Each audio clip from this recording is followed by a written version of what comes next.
Hello students, कैसे हैं आप सभी। आई होप आप सभी अच्छे होंगे। मैं ज्योति आप सभी का स्वागत करती हूँ आपके अपने यूट्यूब चैनल जनवानी क्लासेस में, जहाँ पर हम पढ़ते हैं ग्रेजुएशन के लिए मैथमेटिक्स। आज की क्लास है हमारी बीएससी 6th सेमेस्टर मैथ्स की क्लास, जिसमें हमारी बुक चल रही है मैट्रिक स्पेस। एंड इसके अंदर जो हम चैप्टर पढ़ रहे हैं वो पढ़ रहे हैं चैप्टर 3, या फिर आप यूनिट 3 भी बोल सकते हो, क्योंकि यूनिट है इसमें आपकी 4। तो यूनिट 3 है आपकी इसमें कंप्लीटनेस इन मैट्रिक स्पेस, जिसके अंदर हम कुछ टॉपिक्स अपने ऑलरेडी कंप्लीट कर चुके थे, जिसमें से कि फर्स्ट लेक्चर में मैंने आपको डेफिनेशंस कराई थी सीक्वेंस की, सब सीक्वेंस की, बाउंडेड सीक्वेंस की, कन्वर्जेंट सीक्वेंस की। ये सभी डेफिनेशंस आई होप आपकी क्लियर हो गई होंगी। फिर नेक्स्ट जो हमारा लेक्चर था उसमें मैंने आपको 2 थ्योरम्स कराई थी कन्वर्जेंट सीक्वेंस के ऊपर। आज के इस लेक्चर में हम पढ़ेंगे कॉची सीक्वेंस, और कॉची सीक्वेंस पे बेस्ड 2 इंपॉर्टेंट थ्योरम। टॉपिक्स जितने भी आपको क्लास में करा रही हूँ, चाहे कोई डेफिनेशन है या फिर चाहे कोई थ्योरम है, सभी एग्जाम के पॉइंट ऑफ व्यू से इंपॉर्टेंट है, प्रीवियस ईयर में पूछे गए हैं, तो सभी को आपको अच्छे से करना है। ठीक है, तो सबसे पहले बात करते हैं कि कॉची सीक्वेंस होती क्या है। तो कहा है कि let X comma D be a metric space. X comma D ये कोई भी ऑर्डर पेयर है, जो कि क्या है, मैट्रिक स्पेस है। मैट्रिक स्पेस क्या होता है आप सभी को पता है। जो जिन को भी पता है वो क्या करेंगे, कमेंट सेक्शन में रिप्लाई करेंगे कि क्या होता है मैट्रिक स्पेस। आज सभी का काम है, क्या बताओगे कि मैट्रिक स्पेस होता क्या है, कैसे डिफाइन करोगे आप मैट्रिक स्पेस को, वो भी शॉर्ट फॉर्म में। ठीक है, and let S is equals to this be a sequence in X, और हमने माना एस एन कोई भी क्या है, सीक्वेंस है, किसके अंदर, एक्स के अंदर। Then s is said to be a Cauchy sequence, तो हम एस को क्या कहेंगे, कॉची सीक्वेंस कहेंगे in x if for every epsilon is greater than 0 there exist a positive integer N epsilon such that यदि m और n कोई भी 2 नंबर्स ऐसे हैं जो कि ग्रेटर देन है या इक्वल्स टू है किसके, एन एप्सिलॉन के। सो इंप्लाइज दैट यदि हम डिस्टेंस निकालेंगे किसकी, एस एम और एस एन, 2 पॉइंट लेकर के, दोनों क्या होंगे, ये हमारी सीक्वेंस ही होंगे। यहाँ पर एम और एन क्या होंगे, ग्रेटर देन इक्वल्स टू होंगे किससे, एन एप्सिलॉन से। तो यदि हम इन दोनों पॉइंट के बीच की डिस्टेंस निकालेंगे तो वो क्या आएगी, लेस देन आएगी किससे, एप्सिलॉन से। ठीक है, तो ये आपको डेफिनेशन में याद रखना है। क्या है कॉची सीक्वेंस की डेफिनेशन, कैसे डिफाइन करोगी कि लेट एक्स कॉमा डी कोई भी एक मैट्रिक स्पेस है, S is equals to S N कोई भी एक हमने क्या मानी, सीक्वेंस मानी। तो इस कंडीशन में S को आप कॉची सीक्वेंस कहोगे कब, यदि for every epsilon is greater than 0 वहां पर पॉजिटिव नंबर एन एप्सिलॉन ऐसा एग्जिस्ट करे कि m और n, अगर हम कोई भी 2 नंबर्स लेते हैं तो इनकी value greater than equals to किससे, एन एप्सिलॉन से। तो इम्प्लाइज दैट हम क्या कहेंगे कि sm और sn कोई भी जो हमारे पास सीक्वेंस है, जब हम दोनों के बीच की डिस्टेंस निकालेंगे, क्योंकि ये क्या होता है, हमारा डिस्टेंस फंक्शन होता है, तो ये क्या हो, लेस देन एप्सिलॉन हो।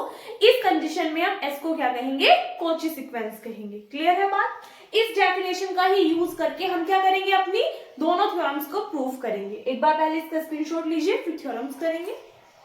देखिएगा, फर्स्ट थ्योरम आपके सामने लिखी हुई है। थ्योरम के स्टेटमेंट में आपसे कहा है every convergent sequence in a metric space is a Cauchy sequence, यानी कि मैट्रिक स्पेस में जो प्रत्येक कन्वर्जेंट सीक्वेंस होती है वो क्या कहलाती है, कॉची सीक्वेंस भी होती है।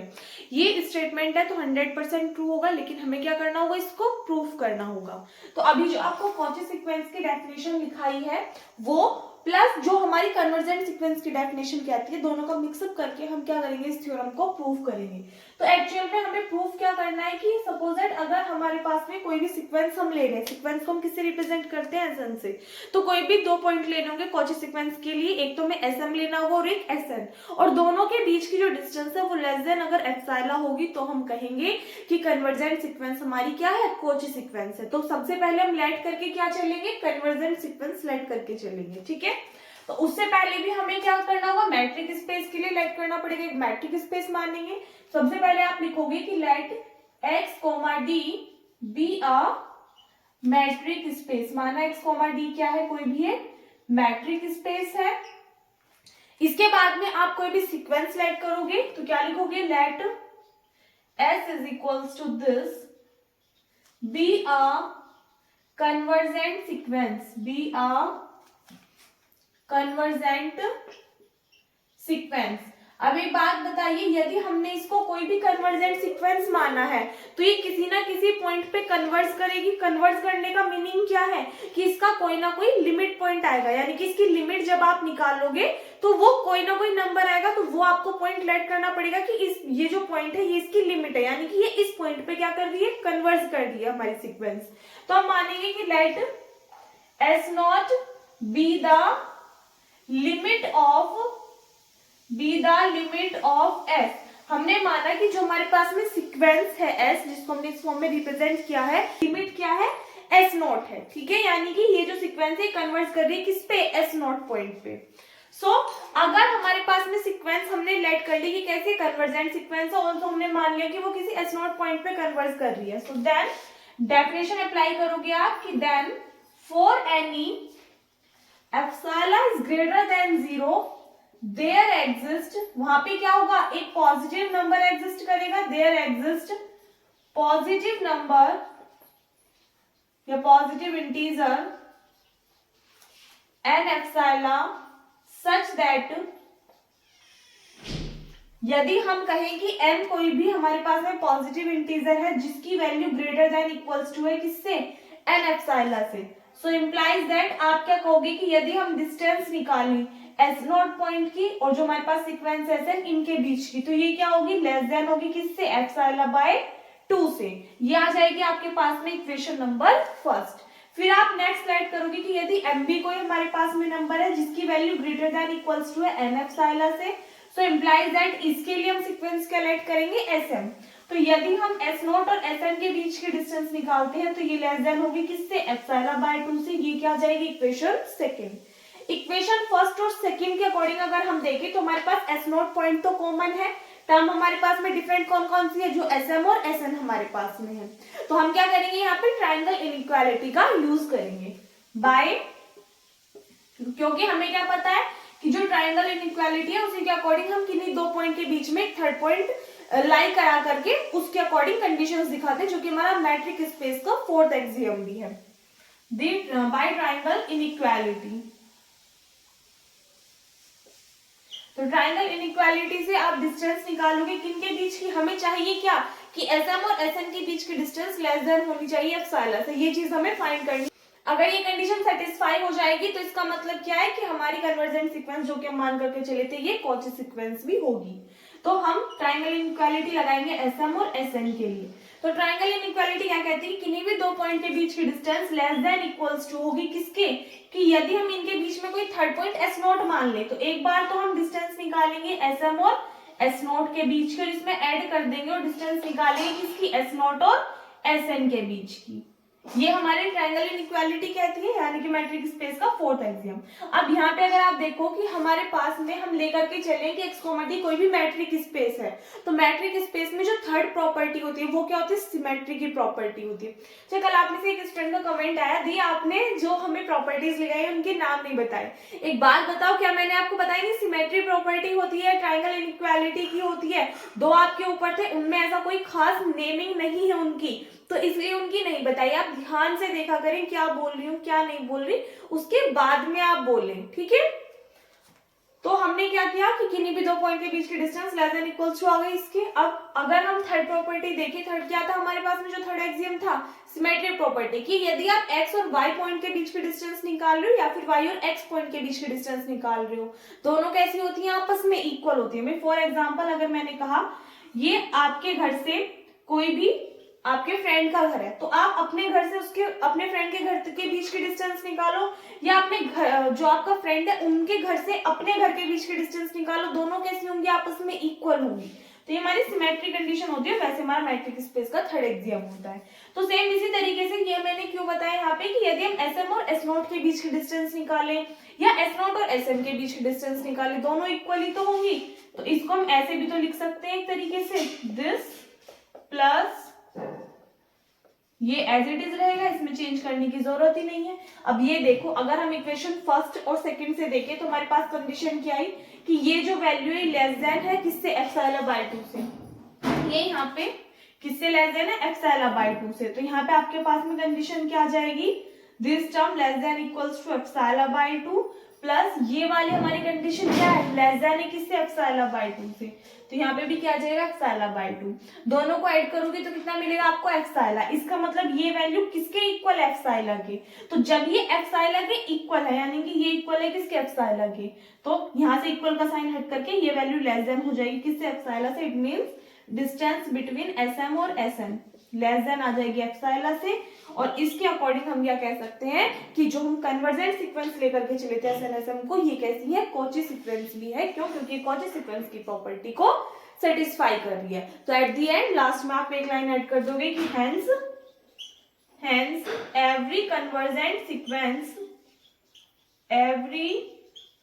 convergent sequence in a metric space, लिख देना, in a metric space x, d is a Cauchy sequence, hence proof। यही हमें क्या करना था इस थ्योरम में, प्रूफ करना था। इजी है वैसे तो, आई होप क्लियर हो गई होगी। नोट लीजिए, फिर नेक्स्ट करेंगे। नेक्स्ट थ्योरम देखिएगा, स्टेटमेंट क्या कहता है कि if a Cauchy sequence in a metric space has a convergent subsequence then the sequence is convergent. यानी कि मैट्रिक स्पेस में यदि कोई भी Cauchy सीक्वेंस क्या रखती है, कन्वर्जेंट सबसीक्वेंस रखती है, तो उस कंडीशन में ये जो Cauchy सीक्वेंस है खुद भी क्या होगी, कन्वर्जेंट होगी।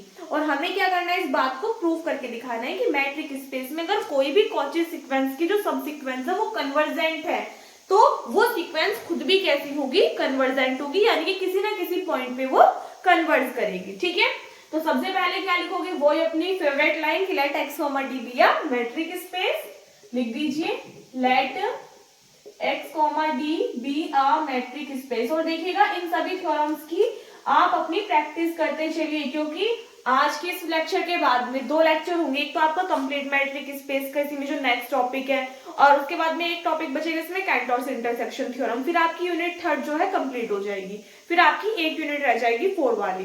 तो इसलिए जितने भी थ्योरम्स क्वेश्चंस आपको कुछ भी कराया है, डेफिनेशन सब कुछ अपना अच्छे से कवर करके चलिए। ज्यादा दिन की अब आपकी वाली बुक नहीं रह गई है, कंप्लीट होने वाली है। ठीक है, so let x, d be a metric space. हमने माना x, d कोई भी मैट्रिक स्पेस है। अब एक Cauchy सीक्वेंस लेट करनी पड़ेगी, तो क्या लिखोगे आप कि let s is equals to this be a Cauchy sequence. हमने माना ये क्या है, कोई भी एक Cauchy सीक्वेंस है। अब इसकी कोई ना कोई आपको क्या करनी पड़ेगी, सब सीक्वेंस भी लेट करनी पड़ेगी। तो आप क्या लिखोगे कि लेट s, यहाँ पे आपने Sn माना है तो इसको SKM इस तरीके से मान लीजिए, दिस बी अ सबसीक्वेंस। हमने माना ये क्या है, कोई भी एक सबसीक्वेंस है, किसकी, B a subsequence of S। हमने कोई भी Cauchy सीक्वेंस मानी, तो हमने कहा क्या कहा कि ये क्या है, कोई भी सबसीक्वेंस है S की जो कि कन्वर्ज करेगी। क्यों? क्योंकि हमने क्या कहा कि हैज अ कन्वर्जेंट सबसीक्वेंस, यानी कि ये जो सबसीक्वेंस है कैसी होगी, कन्वर्जेंट होगी, यानी कि किसी न किसी पॉइंट पे कन्वर्ज करेगी। तो क्या लिखोगे आप, be a subsequence of S converge to a point, किस पॉइंट पे, कोई भी पॉइंट आप अपने पास से मान सकते हो। सपोज दैट हमने माना x नोट, तो हमने माना कि ये सीक्वेंस ही कन्वर्ज करे किसी भी पॉइंट x नोट पे। ठीक है, एज अब ये x नोट पे टेंड कब करेगी, जब m की वैल्यू क्या होगी, इंफिनिटी पे टेंड करेगी। तो आप लिखोगे converge to a point x naught as m tends to infinity, जब m किस पे टेंड करेगा, इंफिनिटी पे टेंड करेगा। ठीक है, तो अगर ये कंडीशन अप्लाई हो रही है, हमने क्या माना कि ये जो हमारे पास सब सीक्वेंस है ये कैसी है, कन्वर्जेंट सीक्वेंस है। तो यहाँ पे क्या करोगे आप, देखो ये कन्वर्जेंट सीक्वेंस है, वो भी किसकी, Cauchy सीक्वेंस की। और हमने अभी पढ़ा है कि every convergent sequence is a Cauchy sequence. तो यदि ये कन्वर्जेंट सीक्वेंस है, जो सब सीक्वेंस है, यदि ये कन्वर्जेंट, क्योंकि अभी इससे पहले जो थ्योरम प्रूफ की थी उसमें हमने क्या प्रूफ किया था कि every convergent sequence is a Cauchy sequence. तो यदि हमने माना कि ये जो सब सीक्वेंस है ये कन्वर्जेंट है, तो क्लियर सी बात है ये हमारी Cauchy सीक्वेंस भी होगी। अगर है तो यहाँ पे आप क्या कर दोगे, उसकी डेफिनेशन अप्लाई करोगे। तो क्या लिखोगे आप कि सिंस ये जो हमारे पास में सीक्वेंस है is a Cauchy sequence, since this is a Cauchy sequence, hence for any given epsilon is greater than 0 there exists a positive integer. वहां पे क्या होगा, एक पॉजिटिव इंटीजर एग्जिस्ट करेगा n epsilon सच दैट अलग अलग show करके नहीं दिखाने की जरूरत है, एक ही लाइन में लिख देंगे कि यदि m और n हमारे पास में कोई भी दो पॉजिटिव इंटीजर है जिनकी value greater than equals to n epsilon है, so implies that यदि हम डिस्टेंस लेते हैं किस किस पॉइंट के बीच की, s km और sn पॉइंट के बीच की, तो ये लेस देन आएगी किससे, एप्सिलॉन से। दीदी जो हमने पहले किया उसमें तो आपने ऐसे प्रूफ कराया कि पहले n is greater than equals to n epsilon, फिर यहाँ पे एक अनदर पॉइंट लेते थे कि suppose at s naught comma sn, फिर उसके बाद में नेक्स्ट लेते थे m is greater than equals to n epsilon. तो जब हम उनको सोल्व करते थे एक्चुअल में निकल के क्या आता था, जब हम उन दोनों को लेकर के ट्रायंगल इनइक्वालिटी का यूज करते थे, दोनों सीक्वेंस ही तो निकल करके आती थी हमारे पास, उन दोनों के बीच की distance is less than epsilon, तो वो हमने स्टार्टिंग में लिख दी क्योंकि यहाँ पे हमें वो चीज प्रूफ नहीं करनी। हमें यहाँ पे प्रूफ क्या करना है कि जो हमारे पास में सब सीक्वेंस है वो कैसी है, सॉरी जो हमारे पास में कौन सी सीक्वेंस है वो कैसी है, कन्वर्जेंट भी है, ये चीज हमें प्रूव करनी है कि वो किसी ना किसी पॉइंट पे कन्वर्ज करेगी।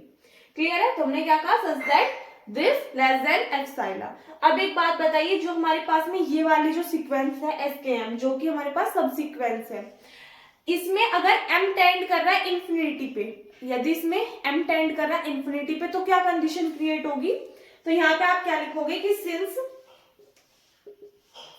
जो हमारे पास में सीक्वेंस है एसकेएम, अगर एक बात बताइए यहाँ पे जो एम आई कैसा है, पॉजिटिव इंटीजर है, तो जब आप इनकी वैल्यूज पुट करते जाओगे तो 1 2 3 4 5 6 इस तरीके से पुट करोगे, तो ये क्या होगी, रिपीटेशन तो नहीं होगा इंटीजर्स का कहीं पर भी, और इंक्रीजिंग फॉर्म में ही होगी। इसका मतलब क्या है कि जो सीक्वेंस है वो कैसी है, स्ट्रिक्टली इंक्रीजिंग सीक्वेंस है। सीक्वेंस में आपको पढ़ाता है कि अगर मान लो कोई भी सीक्वेंस आपको इस फॉर्म में दी हुई है, तो इस कंडीशन में इसको आप क्या बोलोगे कि ये कैसी है, मोनोटोनिकली इंक्रीजिंग है, यानी कि इंक्रीज तो हो रही है लेकिन टर्म्स की बाद क्या हो रही है, रिपीटेशन हो रही है, तो ये हमारी मोनोटोनिकली इंक्रीजिंग है। लेकिन अगर इस तरीके से दे रखी हो तो ये हमारी क्या होती है, स्ट्रिक्टली इंक्रीजिंग सीक्वेंस होती है जिसमें कि टर्म्स की रिपीटेशन ना हो रही हो। ठीक है, तो यहाँ पे m हमारा पॉजिटिव इंटीजर है, तो इसका मतलब ये जो सीक्वेंस है कैसी होगी, स्ट्रिक्टली इंक्रीजिंग सीक्वेंस। तो आप क्या लिखोगे, since this is an strictly increasing sequence, strictly increasing sequence making strictly increasing sequence converts to a point x naught, यहाँ पे लिख दीजिएगा या फिर डायरेक्टली ऐसे लिखना कि since this is an strictly increasing sequence, किसकी इंक्रीजिंग सीक्वेंस है, यहाँ पे हमारे पास में पॉजिटिव इंटीजर है, इन्हीं की वैल्यू लिख लेना, is an strictly increasing sequence of the positive integers making, क्या करेगी ये, m को किस पे टेंड कराएगी, इंफिनिटी पे, क्योंकि इंक्रीज होती जा रही है, तो कहां तक टेंड करेगी, यानी कि पॉजिटिव नंबर्स हैं भाई हमारे, पॉजिटिव इंटीजर्स हैं, 1 से स्टार्ट होंगे, 1 2 3 4, कहां पे जाकर के टेंड करेंगे, इंफिनिटी पे, तो m की जो वैल्यू है वो कहां टेंड कर रही है, इंफिनिटी पे, तो making m tends to infinity such that, एक बात बताइए, यदि m टेंड कर रहा है इंफिनिटी पे, तो ये वाली जो कंडीशन है इसको हम किस फॉर्म में परफॉर्म कर सकते हैं, implies that m तो हमारा कैंसिल, क्योंकि m हमारा कहां टेंड कर गया, इंफिनिटी पे, तो क्लियर सी बात है, आप लिखोगे कि m की वैल्यू ग्रेटर देन इक्वल्स टू होगी n एप्सिलॉन से, implies that अगर s के m में m की वैल्यू इंफिनिटी पे टेंड कर रही है, तो उस कंडीशन में ये जो सीक्वेंस है किस पॉइंट पे कन्वर्ट कर रही थी, देखो यहाँ पे x नॉट पॉइंट पे क्या लिखा था हमने कि this be a sequence of s converts to a point x naught as m tends to infinity, यदि m इंफिनिटी पे टेंड करेगा तो उस कंडीशन में जो सीक्वेंस है वो हमारी किस पॉइंट पे कन्वर्ट करेगी, x नॉट पे, तो इसका मतलब ये तो हमारी कन्वर्ट करेगी किस पे, x नॉट पॉइंट पे, comma sn is less than epsilon. अब यहाँ पे अगर मैं आपसे कहूं कि जो हमारी कन्वर्जेंट सीक्वेंस की डेफिनेशन है उसको अप्लाई कीजिए, तो कन्वर्जेंट सीक्वेंस की डेफिनेशन क्या होती है, यही तो होती है, डायरेक्टली आपके सामने लिखा हुआ है, यदि sn कोई भी सीक्वेंस और x नोट कोई भी पॉइंट है और कंडीशन क्या आ रही है कि n की वैल्यू, यहाँ पे इसके लिए n की वैल्यू greater than equals to n epsilon है, x नोट और sn के बीच की डिस्टेंस लेस देन एप्सिलॉन है, तो हम क्या कहते हैं कि जो ये वाली सीक्वेंस है sn ये इस पॉइंट पे कन्वर्ज कर रही है, तो आप क्या लिखोगे, by the definition of convergent sequence लिख सकते हो आप, by the definition of convergent sequence we have या we get this sequence Sn converges to a point x naught, यानी कि जो सीक्वेंस Sn है वो कन्वर्ज कर रही है किस पे, पॉइंट x नोट पे। लेकर के हम क्या चले थे Sn को कि हमने माना था कि Sn क्या है, कोई भी कॉची सीक्वेंस है। हमने माना ये सब सीक्वेंस है जो कि कन्वर्ज करे किसी पॉइंट x नोट पे। तो हमने एक्चुअल में प्रूफ क्या करना था कि जो हम सीक्वेंस को कॉची सीक्वेंस मान करके चले वो भी क्या होगी, कन्वर्जेंट होगी, तभी उसकी जो सब सीक्वेंस है वो कन्वर्जेंट होगी। स्टेटमेंट पढ़िए कि if a Cauchy sequence in a metric space has a convergent subsequence. Cauchy sequence थी ये, कन्वर्जेंट सब सीक्वेंस रख रही थी, so then the sequence is convergent. तो हमने दिखा दी कि ये जो सीक्वेंस थी ये खुद भी कैसी होगी, कन्वर्जेंट होगी, क्योंकि किसी पॉइंट एक्स नोट पे कन्वर्ज कर रही है। ठीक है, तो आप एट द एंड लिख सकते हो कि hence the sequence Sn is convergent. यही हमें क्या करना था, प्रूफ करके दिखाना था। So hence proof. I hope आपको क्लियर हो गई होगी ये वाली थ्योरम। एक बार स्क्रीनशॉट ले लीजिए। अगर इतने में कोई भी डाउट है तो आप कमेंट सेक्शन में पूछ सकते हैं। 2 टॉपिक रह गए हैं, उनको करेंगे। इससे पहले का अगर कहीं पे कोई भी कंफ्यूजन डाउट है तो आप प्लीज पूछ लीजिए और अपना हैंड टू हैंड सब कुछ कवर करके चलिए, क्योंकि इस वाली बुक में सिर्फ और सिर्फ थ्योरम्स हैं आपकी। ये बुक कंप्लीट हो जाएगी, फिर कोई भी अनदर बुक स्टार्ट करेंगे, या तो कॉम्प्लेक्स या फिर न्यूमेरिकल एनालिसिस वाली। ठीक है, सो इस वीडियो में बस इतना ही। आई होप आपको वीडियो अच्छी लगी। वीडियो अच्छी लगी तो वीडियो को लाइक कर देना, अपने फ्रेंड्स के साथ में शेयर कर देना। अगर आप चैनल पर नए हो या फिर अब तक आपने चैनल को सब्सक्राइब नहीं किया है तो प्लीज चैनल को सब्सक्राइब करके साथ नोटिफिकेशन बेल को भी ऑन कर लीजिएगा, ताकि आने वाली वीडियोस के नोटिफिकेशन आपको टाइम पर मिलते रहे। मिलते हैं नेक्स्ट वीडियो में। Thanks for watching.